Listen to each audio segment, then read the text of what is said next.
start out with an apology. Why are you apologizing? For deleting the footage of our last video, or maybe just our last video in general. I'm serious, we're gonna re-record that after quarantine is over. My mom called it sweet. We were not going for sweet. Nah, it's all good. My Emma called it cute. So if anything, we're reaching to our Facebook fan base. Welcome to the innermost workings of Melissa and I's biblical arguments, or as my therapist Andy calls them, our biblical discussions. Okay, we aren't having arguments. Plus, in my household, we never had arguments. We couldn't see eye to eye. Maybe we had passionate discussions, or we would have heated disagreements, or at least that's what my parents always told me growing up. But for real, thank you for coming to our first video of our series, Unfiltered. Melissa, why don't we tell them what we do here? Here at Unfiltered, we talk about Bible stories, Bible topics, and religion. We're honestly just trying to take those Bible stories that some of us were told as kids growing up, and we're trying to get reacquainted with not only the characters, but the stories themselves and the Bible, essentially. We're trying to take away what I like to call the butterflies and rainbows filter. So let's get it started in here. Ignoring all of what Melissa just did, happy Saturday, friend, or whenever we're uploading this. Happy Saturday, friend! So I saw this trailer for the David and Bathsheba movie, and the tagline said, "For this woman, he broke God's commandments." Okay, yeah, that's problematic. And I honestly have qualms with people who paint this as a forbidden love story. Yeah, it just doesn't track. We all saw King George and the Ducky. I probably shouldn't assume that, though. Yeah, the story starts off in a time of war. And actually, before I had reread this, it never really clicked for me that David didn't really have any peace while he was king. And even before then, like with Samuel, he was still running and stuff and scared for his life. But we actually see David, who is at war with the Ammonites. And David was the king of Israel, by the way. Now, the Syrians, they kind of ditched the Ammonites, and the Ammonites were left on their own, and David dipped out of the war. Thanks for that history lesson, Melissa. This story has so many facets to it. I think it's also important to talk about how men and women interacted back then, as well to talk about how, a king would interact with a common woman. Well, it's actually funny that you mentioned that because it never really clicked for me why David was in Jerusalem in the first place. You want to know why I wasn't there? You're gonna love this. It's actually very, very interesting. Fill me in, friend. You have me over here waiting like I'm waiting for the results of The Bachelor. Yeah, this is great. You're gonna love it. So, my Bible actually says, in the spring of the year, the time when kings go out to battle, David sent Joab and his servants with him and all Israel, and they ravaged the Ammonites. So we actually really have no idea why he wasn't at battle and why he was in Jerusalem. I'm sure there are many reasons why the king would abandon his troops.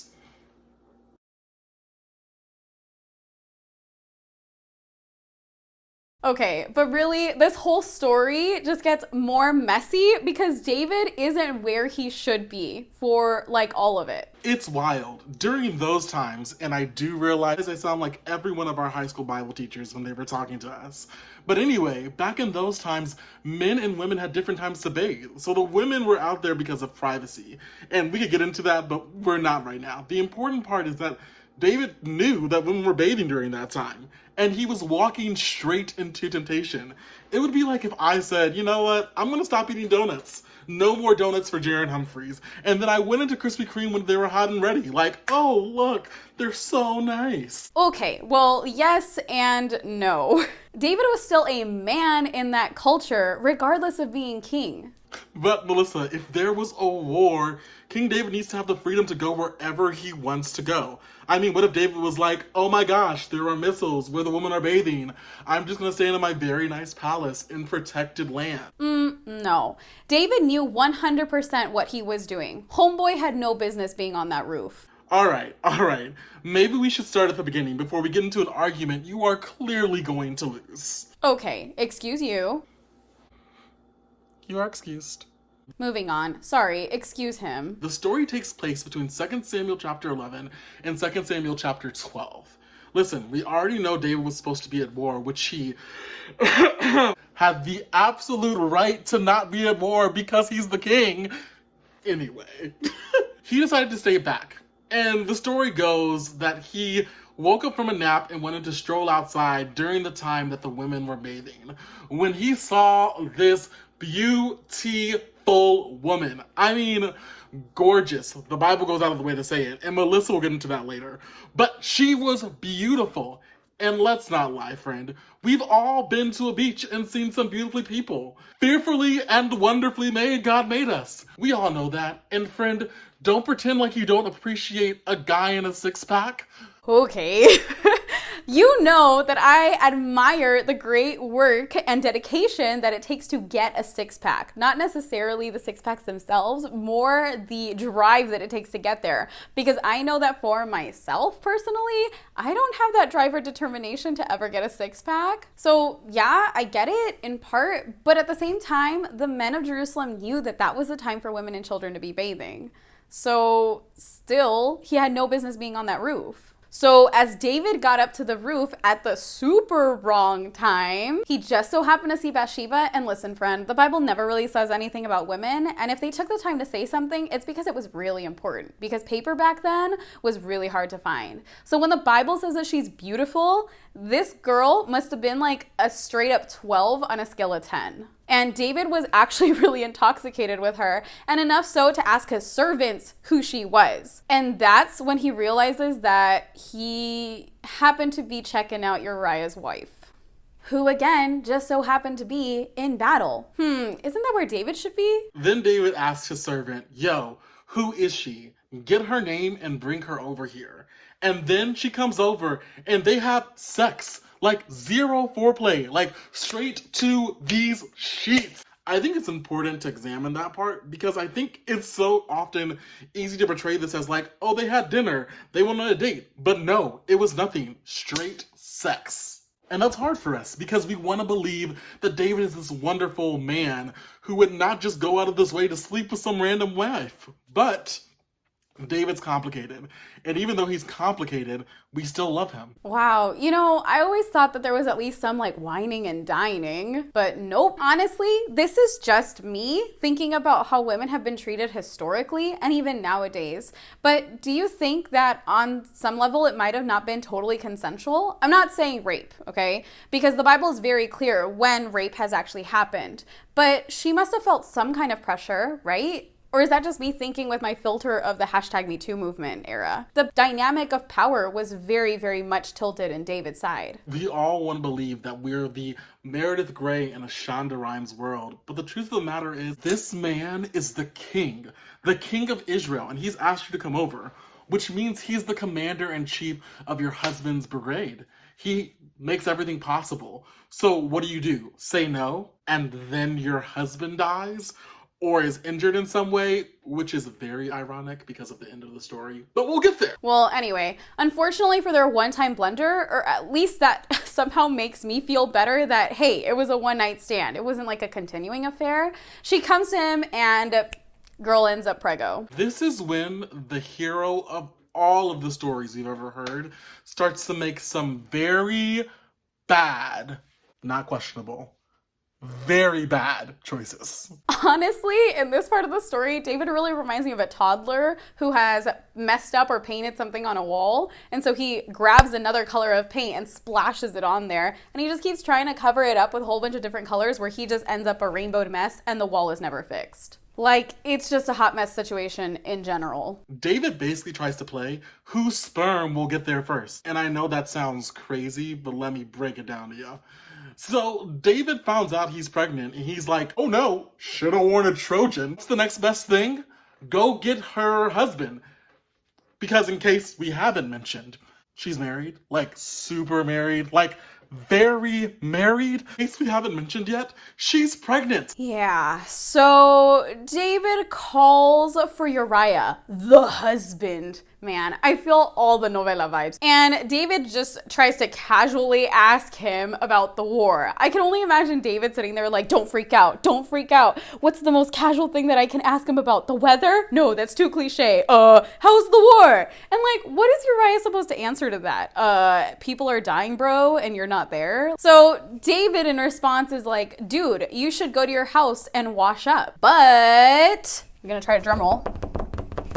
He didn't do it. In case you were confused a little bit, when David tells Uriah to go wash his feet, he's basically telling Uriah, go have sex with your wife. You're home, go do that.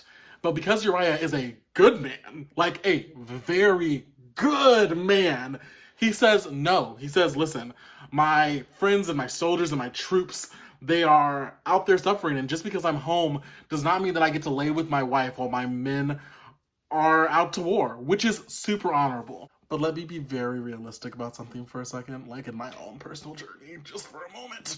If I, a man who was out to war and came back to see my wife, and he was like, go have sex with her, I would be like, 100%. My men don't have to know.